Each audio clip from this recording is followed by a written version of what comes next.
Hello అందరికీ, అందరు ఎలా ఉన్నారు? అందరూ బాగున్నారా? అందరూ బాగుండాలి, అందులో మనం ఉండాలి.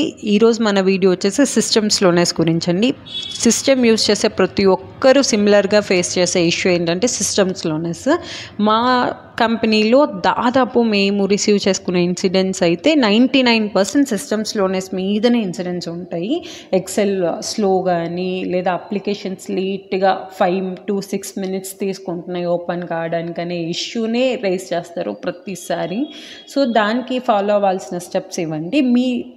ఈ ల్యాప్టాప్లో కానీ ఏ ల్యాప్టాప్లో అయినా సేమ్ చేసుకోండి. 99% మీ ఇష్యూ రిజాల్వ్ అయిపోతుంది. ఏం లేదండి, విండోస్ ఆర్ నొక్కి టెంప్ టైప్ చేయండి. టెంప్ టైప్ చేసిన తర్వాత టెంప్ ఫైల్స్ ఏవైతే క్రియేట్ అయినాయో అన్నీ మీకు పాపప్ వస్తుంది. అవన్నీ కంట్రోల్ ఏ షిఫ్ట్ డిలీట్ నొక్కండి, మొత్తం డిలీట్ అయిపోతాయి. పర్మనెంట్ డిలీట్ చేసేయండి. సో ఇది అడ్మినిస్ట్రేటర్ అకౌంట్ లాగిన్ అయింది కాబట్టి అడ్మినిస్ట్రేటర్ క్రెడెన్షియల్స్ అడుగుతాయి. ఇది మా కంపెనీ ల్యాప్టాప్స్ కాబట్టి మీ పర్సనల్ ల్యాప్టాప్ అయితే ఏమీ అడగదు, డైరెక్ట్గా డిలీట్ చేసుకోవచ్చు. ఇది డిలీట్ చేసుకున్న తర్వాత విండోస్ ఆర్ ఓపెన్ చేసి టెంప్ టైప్ చేయండి. అక్కడ కూడా టెంప్ ఫైల్సే ఉంటుంది. అది టెంప్ ఫోల్డర్, ఈ టెంప్ ఫైల్స్ ఓపెన్ అవుతాయి. సో పర్మనెంట్ డిలీట్ చేసేయండి ఏవైనా సరే. ఇవి డిలీట్ చేసిన తర్వాత ఇప్పుడు సి డ్రైవ్కి వెళ్ళేసేసి విండోస్ ఓపెన్ చేయండి. విండోస్ ఓపెన్ చేసిన తర్వాత సిఎంసి క్యాచీ ఉంటుంది, అది ఓపెన్ చేయండి. ఇది అడ్మినిస్ట్రేటర్ అకౌంట్ కాబట్టి అడ్మినిస్ట్రేటర్ క్రెడెన్షియల్స్ అడుగుతుంది, మీకైతే అడగదు, డైరెక్ట్ డిలీట్ చేసుకోండి. ఇదే చాలా ఫైల్స్ ఉంటాయి, అవి కూడా డిలీట్ చేసుకోండి. తర్వాత ప్రీఫెక్చ్ అని ఉంటుంది, మీరు సెర్చ్ చేయండి, అది వచ్చేస్తుంది.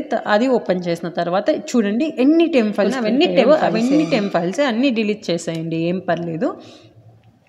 డిలీట్ చేసిన తర్వాత ఇప్పుడు సి డ్రైవ్ డిస్క్ క్లీనప్ చేసేద్దాము. సి డ్రైవే డిస్క్ క్లీనప్ ఎందుకు చేయాలంటే సి డ్రైవ్లోనే మనం ఓఎస్ రీఇన్స్టాల్ చేసుకుంటాం కాబట్టి ఇన్స్టాల్ చేసుకున్నది ఏదన్నా విండోస్ అప్డేట్ కానీ అవన్నీ టెంప్ ఫైల్స్ అన్నీ బ్యాక్గ్రౌండ్లో క్రియేట్ అయి ఉంటాయి కాబట్టి సో ఆ బ్యాక్గ్రౌండ్ టెంప్ ఫైల్స్ క్రియేట్ చేసుకోవడానికి డిస్క్ క్లీనప్ యూస్ చేస్తాము. సో డిస్క్ క్లీనప్ ఆన్ చేసిన తర్వాత సిస్టమ్ చాలా స్లోగా వర్క్ అవుతుంది కాబట్టి సో డిస్క్ క్లీనప్ అనేది పాపప్ కొంచెం స్లోగా ఉంటుంది. సో ఇలాంటి పాపప్ మీకు విజువల్ అవుతుంది కదా, ఆ పాపప్ వస్తుంది. ఆ పాపప్లో అన్నీ సెలెక్ట్ చేసేయండి. తర్వాత సిస్టమ్ క్లీనప్ అని ఉంటుంది, అది క్లిక్ చేయండి. అది క్లిక్ చేసిన తర్వాత సిస్టమ్ ఫైల్స్ ఏమన్నా ఉంటే అవి బ్యాక్ ఎండ్లో క్యాలిక్యులేట్ చేస్తుంది. క్యాలిక్యులేట్ చేసి మనకు ఎంత జీబీ మనకు టెంప్ ఫైల్స్ అనేది చూపిస్తుంది చూడండి అక్కడ. సో అక్కడ అన్నీ సెలెక్ట్ చేసిన తర్వాత ఓకే ఇవ్వండి. అది డిస్క్ క్లీనప్ బ్యాక్గ్రౌండ్లో జరుగుతూ ఉంటుంది అన్నమాట. చూసారా, అది డిలీట్ ఫైల్స్ అని వచ్చింది. ఆ పాపప్ వచ్చిన తర్వాత ఓకే చేసేయండి. అది ఇచ్చిన తర్వాత చూడండి డిస్క్ క్లీనప్ అవుతూ ఉందన్నమాట. డిస్క్ క్లీనప్ 100% కనుక డిస్క్ క్లీనప్ అయిపోతే సక్సెస్ఫుల్గా మనం డిస్క్ క్లీనప్ చేసేసినట్లే. చూడండి 100% అయిపోయింది, డిస్క్ క్లీనప్ అయిపోయినట్టే. ఇప్పుడు సిస్టమ్ అప్డేట్ వేయాలి. నేను చెప్పాను కదా మొన్న ఈ వీడియోలో, కొన్ని సిస్టమ్స్కి కొన్ని డిఫరెంట్ టైప్స్ ఆఫ్ అప్డేట్స్. ఇదేంటి సపోర్ట్, ఇది డెల్ కాబట్టి సపోర్ట్ అనేసి టైప్ చేస్తే మనకు సపోర్ట్ అసిస్టెంట్ అనేసి ఓపెన్ అవుతుంది. అది ఓపెన్ చేసుకోండి. అది సిస్టమ్ అప్డేట్ కోసం. ఇది మాకు ఆల్రెడీ సిస్టంలో ఇన్స్టాల్ అయ్యింటే సిస్టమ్ సపోర్ట్ అని సెర్చ్ చేస్తే వచ్చేస్తుంది.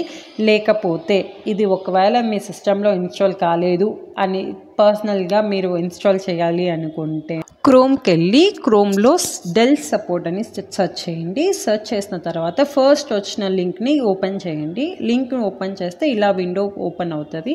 సో దాంట్లో మీ సీరియల్ నెంబరు పేస్ట్ చేయండి. సిస్టమ్ సీరియల్ నెంబర్ అనేది సిస్టమ్ బ్యాక్ సైడ్ ఉంటుంది. సో సిస్టమ్ బ్యాక్ సైడ్ ఉన్న సీరియల్ నెంబర్ కనుక అక్కడ పేస్ట్ చేస్తే సెర్చ్ చేయండి.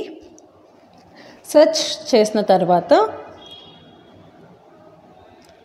నెక్స్ట్ ట్యాబ్ ఇలా ఓపెన్ అవుతుంది అనమాట. సో అక్కడ ఓపెన్ అయిన తర్వాత మన విండోస్ ఏం వాడుతున్నాం, విండోస్ 10, విండోస్ 11, ఏ బిట్ అనేసి అన్నీ ఉంటుంది. అక్కడ మీరు ఇన్ఫర్మేషన్ ఇచ్చిన తర్వాత మన సిస్టమ్ డ్రైవర్స్ అనేది ఏదైనా అప్డేట్ ఉంటే సిస్టమ్ డ్రైవర్స్లో సో ఆ డ్రైవర్స్ అనేది మనకు చూడండి చెక్ అప్డేట్స్ అని ఉంటుంది. సో ఆ అప్డేట్స్ వెళ్తే మనకు సిస్టంలో ఏదైనా డ్రైవర్స్ అప్డేట్ ఉంటుందేమో అని చెక్ చేస్తే అక్కడ సిస్టమ్ అప్డేట్స్ ఉంటాయి అన్నమాట.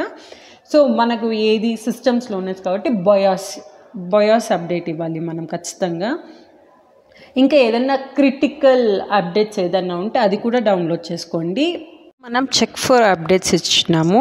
చెక్ ఫర్ అప్డేట్స్ ఇచ్చిన తర్వాత సెలెక్ట్ డ్రైవర్స్. సో ఇక్కడ మనకు వస్తాయి అన్నమాట ఏ డ్రైవర్స్ మనకి చూడండి. ఇక్కడ బయాస్ ఒక అప్డేట్ ఉంది వేసేసి మౌస్ది ఒక అప్డేట్ ఉంది. సో ఒక్కొక్క డ్రైవర్స్ కలిపి ఒక్కొక్క అప్డేట్ ఉంటుంది అనమాట. మీకు ఏ డ్రైవర్స్ అప్డేట్ కావాలో అవన్నీ డౌన్లోడ్ చేసుకున్న తర్వాత డౌన్లోడ్ చేసుకొని రన్ చేయండి. ఇప్పుడు బయాస్కు ఉంది కదా, సో అక్కడ బయాస్ క్లిక్ చేసి డౌన్లోడ్ ఉంటుంది కదా. సో అలా మనకు ఏదైతే క్రిటికల్ ఉందో, ఏదైతే మనకు అవసరం డ్రైవర్స్ ఉందో అవన్నీ డౌన్లోడ్ చేసుకోండి.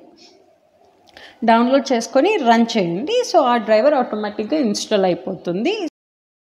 సో అలా క్రోమ్లో నుంచి డౌన్లోడ్ చేసుకోవచ్చు. లేదంటే సపోర్ట్ అసిస్టెంట్ యాప్ ఓపెన్ చేసిన తర్వాత అది ఓపెన్ చేసి ఆ పాపప్ ఓపెన్ అయిన తర్వాత ఇలా ఒకటి వస్తుంది. దాంట్లో అప్డేట్ సిస్టమ్ అని ఉంటుంది, అది సిస్టమ్ ఇచ్చేసేయండి. తర్వాత చెక్ ఫర్ అప్డేట్ అని ఉంటుంది, అది సెలెక్ట్ చేయండి. అది సెలెక్ట్ చేసిన తర్వాత స్టార్ట్ అని వస్తుంది, స్టార్ట్ ఇవ్వండి. సో మనం స్టార్ట్ ఇచ్చిన తర్వాత సిస్టమ్ అంతా ఒకసారి స్కాన్ చేస్తుంది. సిస్టమ్ అంతా ఒకసారి స్కాన్ చేసినాక ఇది ఎర్రర్ వచ్చింది. సో ఎర్రర్ వచ్చిన తర్వాత మళ్ళీ ఒకసారి హోమ్ పేజ్కి పోయి మళ్ళీ ఒకసారి సిస్టమ్ అప్డేట్స్ ఇవ్వండి. ఈసారి ఏదైనా సిస్టమ్ అప్డేట్ ఉంటే అది ఈసారి టోటల్ ఇచ్చేసాను నేనైతే. టోటల్ ఇస్తే ఏమవుతుందంటే హార్డ్వేర్ డ్రైవర్స్ ఏదన్నా ఉన్నా లైక్ మౌస్ కానీ, టచ్ ప్యాడ్ ఇష్యూస్ కానీ, బ్యాటరీది కానీ సంబంధించిన డ్రైవర్స్ ఏమన్నా ఉన్నా అది కూడా ఇన్స్టాల్ అయిపోతుంది ఆటోమేటిక్గా. మనమేం సపరేట్గా మళ్ళీ డ్రైవర్స్ ఇన్స్టాల్ చేయాల్సిన అవసరం లేదు. సో వన్స్ 100% అయిపోయిన తర్వాత